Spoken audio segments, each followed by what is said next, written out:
اس لیے آپ دیکھیں کہ انسان جو ہے اس کے اندر وہ گیس موجود ہے جس کو آپ سونگھ بھی نہیں سکتے، اور اس میں وہ چل رہی ہے اندر۔ اور جو خون ہے، دیکھیں خون ہمارا، خون اگر جسم کے اوپر آ جائے اور بہنا شروع ہو جائے تو آپ دیکھیں وضو بھی ٹوٹ جاتا ہے، بندہ ناپاک ہو جاتا ہے، لیکن خون اندر بہہ رہا ہے۔ اگر وہ بہنا بند ہو جائے تو جسم مر جائے، مردہ ہو جائے۔ تو گویا غور کریں، یہ جسم جس سے محبت لوگ کرتے ہیں، اس کے اندر کیا ہے، اس کی حیثیت کیا ہے؟ یہ ایسا برتن ہے جس میں کوئی چیز ڈالیں تو وہ گند بن جاتی ہے، اس کو گند بنا دیتا ہے۔ ایک جگ ہے، اس میں اگر پانی ڈالیں تو جگ کے اندر سے پانی نکالیں تو وہ پانی اسی طرح ہوتا ہے۔ لیکن یہ آپ کے جسم کا، ہمارے جسم کا برتن جو ہے، یہ پانی کو اور پھلوں کو، سبزیوں کو، خوبصورت اور خوش ذائقہ چیزوں کو کیسے بدبودار کر دیتا ہے۔ اور سب سے جو اس کی بڑی بات ہے وہ یہ ہے کہ یہ موت خود لیتا ہے۔ جب روح سے جدا ہو جاتا ہے، روح اس کو چھوڑ جاتا ہے، روح جب اس کو چھوڑتا ہے نا تو اس پر موت آ جاتی ہے۔ ہم ساری زندگی اسی جسم کے اوپر ہی گزار رہے ہیں، جبکہ روح اس کے ساتھ منسلک ہے۔ اگر ہم روح کو غالب نہیں کریں گے اپنے اوپر اور جسم کا غلبہ ہو جائے گا تو پھر ہم دنیا کی محبت میں اور دنیا کی چیزوں کی محبت میں پھنس جائیں گے۔ ہم اللہ کی طرف نہیں جا سکتے۔ اللہ کی طرف جانے کے لیے روحانی طور پر ہمیں بیدار ہونا پڑے گا، اور روح کی غذا اللہ کا ذکر ہے۔ جب ہم اللہ کا ذکر کریں گے، نماز 5 وقت پڑھیں گے، قرآن پاک کی تلاوت کریں گے، ہر کام شریعت کے عین مطابق کریں گے، اور حدود شریعت کو ہر وقت اپنے سامنے رکھیں گے، اور کوئی کام ایسا نہیں کریں گے جو شریعت سے ہمیں دور لے جائے، تو پھر ہم اپنی روح کو بھی قریب کریں گے، روح کو بھی غذا دیں گے۔ روح جو ہے جب غذا پائے گا تو جسم پر غلبہ پا لے گا، اور جس کی روح جسم پر غالب ہو جاتی ہے نا تو وہ شریعت کے مطابق اپنی زندگی گزار کے تقوی کے مقام تک پہنچ جاتا ہے۔ پھر اس کے بعد اللہ کی دوستی اور تعلق پیدا ہوتا ہے۔ لیکن جو بندہ صرف جسم کے ساتھ تعلق رکھتا ہے، جس طرح آپ دیکھیں کہ ہم ساری عمر بندے کی گزر جاتی ہے،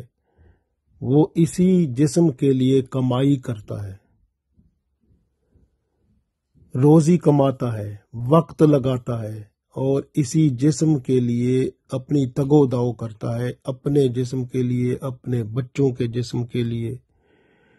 یہ ساری تگ و دو ادھر ہوتی ہے، جبکہ شریعت کے مطابق یہ ہے کہ آپ اتنا وقت آپ لگاؤ جس سے آپ ضروریات زندگی حاصل کر لو، اور باقی وقت جو ہے وہ اللہ کی یاد میں گزارو، یعنی اللہ کی یاد بھی قائم رکھو اور دنیا اور دین میں توازن قائم رکھو۔ توازن بہت اہم چیز ہے، یہ توازن ہی ہوتا ہے جس سے کوئی بندہ خوبصورت لگتا ہے۔ اگر آپ کسی کو دیکھتے ہیں وہ آپ کو بڑا خوبصورت لگتا ہے تو اس کا مطلب ہے اس کا توازن اچھا ہے، بیلنس ٹھیک ہے۔ بیلنس، توازن جب ٹھیک ہوتا ہے نا تو وہ چیز خوبصورت ہو جاتی ہے۔ اس لیے انسان جو ہے جب جسم اور روح کا بیلنس رکھتا ہے، توازن رکھتا ہے، دین کو بھی چلاتا ہے ساتھ اور دنیا کا کام بھی کرتا ہے، لیکن دین کے احاطے میں رہ کر، تو الحمدللہ وہ پھر دنیا کا بھی لطف اٹھاتا ہے اور آخرت کے لیے بھی کچھ ذخیرہ کر لیتا ہے۔ اس لیے یاد رکھیں کہ جسم جو ہے بندے کا، وہ بندے کو پلیت کر دیتا ہے، لیکن روح بندے کو پاک کرتا ہے۔ اس لیے دیکھیں جسم کا جسم سے تعلق جو ہوتا ہے، جیسے آپ لوگ محبت کرتے ہیں، عورتوں سے محبت کرتے ہیں، مردوں سے عورتیں محبت کرتی ہیں، یہ جو محبت ہوتی ہے عورتوں کی جسم سے محبت ہوتی ہے تو اس کا انجام ایک دوسرے کو پلید کر دیتا ہے۔ جب یہ دونوں ملتے ہیں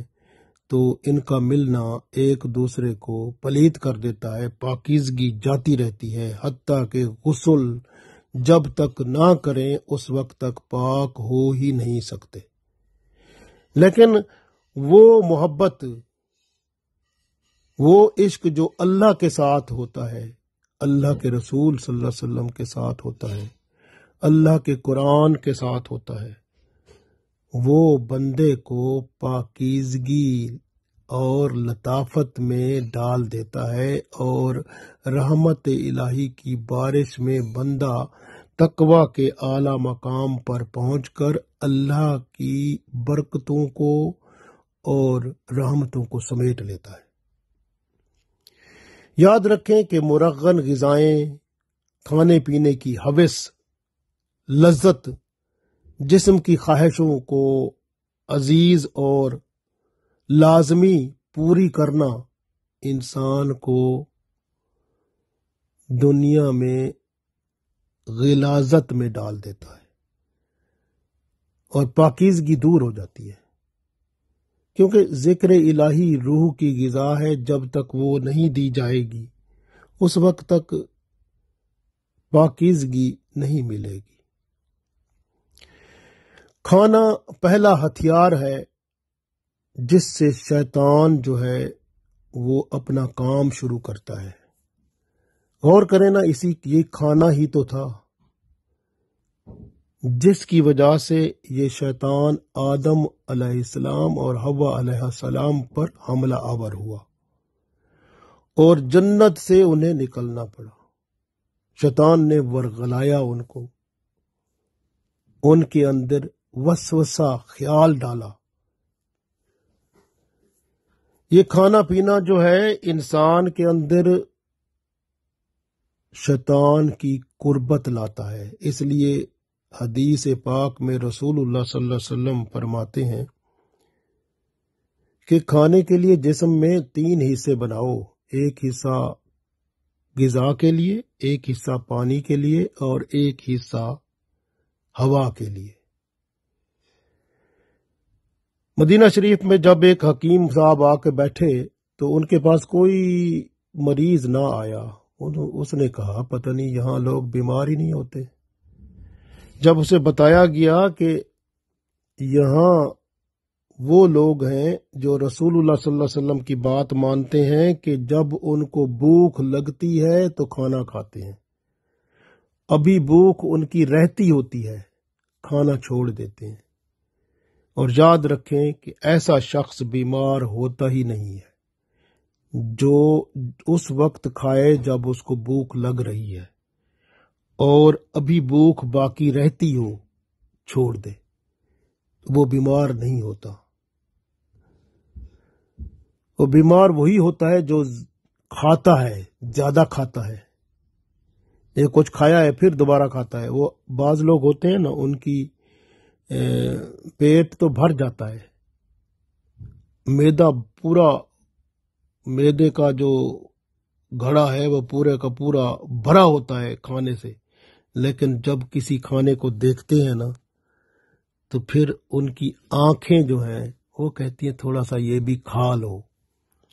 بس وہ تھوڑا سا کھاتے ہیں نا تو اس کے بعد جو ہے وہ کام خراب ہو جاتا ہے۔ بندہ جب